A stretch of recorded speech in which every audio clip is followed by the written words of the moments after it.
Now will you notice verse 11? He says, "For if that which is done away was glorious, much more that which remaineth is glorious." He's making a contrast between the law, the giving of the law, and this day of grace in which we live. And even the giving of the law was glorious.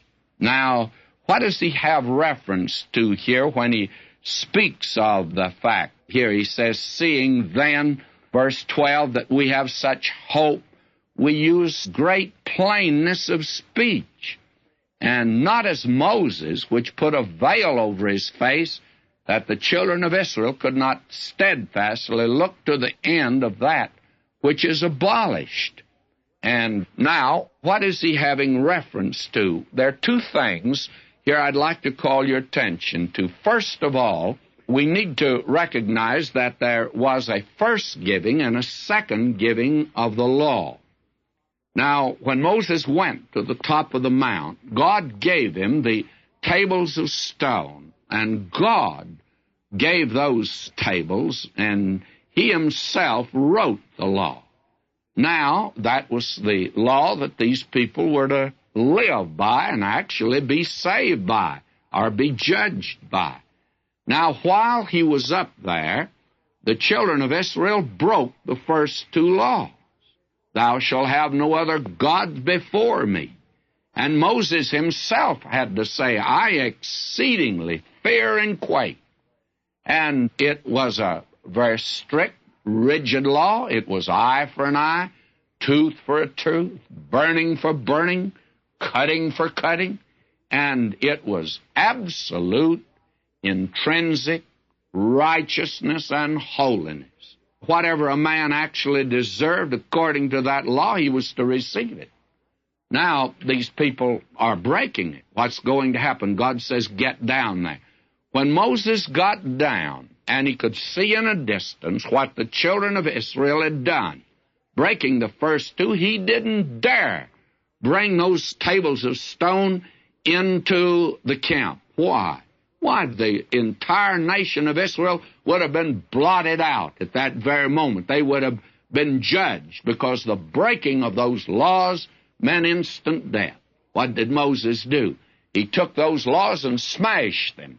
Then he went into the camp. No use taking those in. It meant the extermination. Now, when he went back to the top, why, we see that something has happened. And the thing that has happened is that God now is tempering the law with mercy and with grace.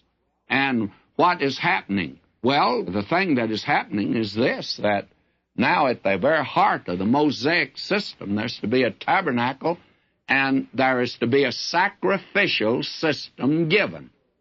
And that will be the basis of the approach of these people to God, which is without shedding of blood, there's no remission of sins. But without holiness, no man's going to see God.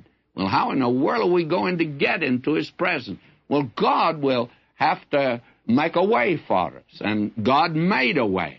And therefore, that is the thing that we have reference to here.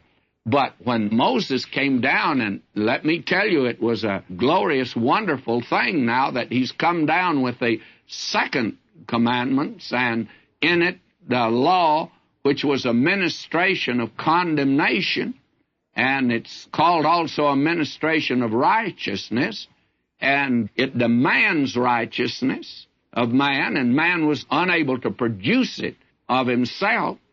And now we find here that there is grace. And this is the thing that Paul later on found, a man under the law who persecuted Jesus Christ.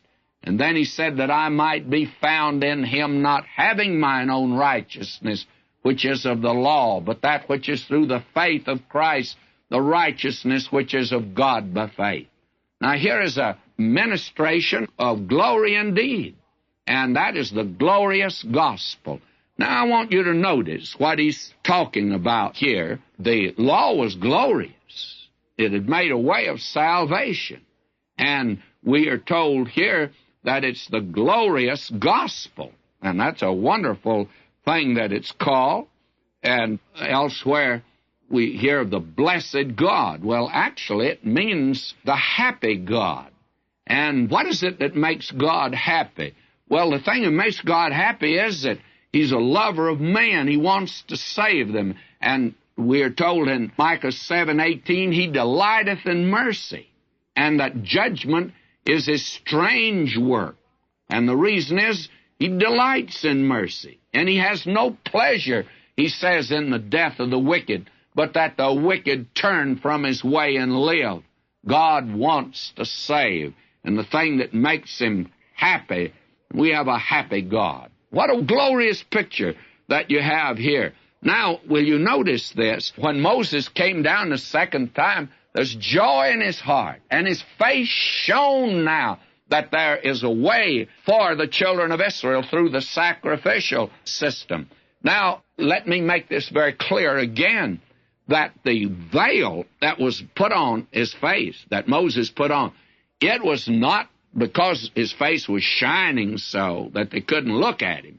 It was because that glory was beginning to fade away, you see. It was a glorious thing, but it began to fade away. And what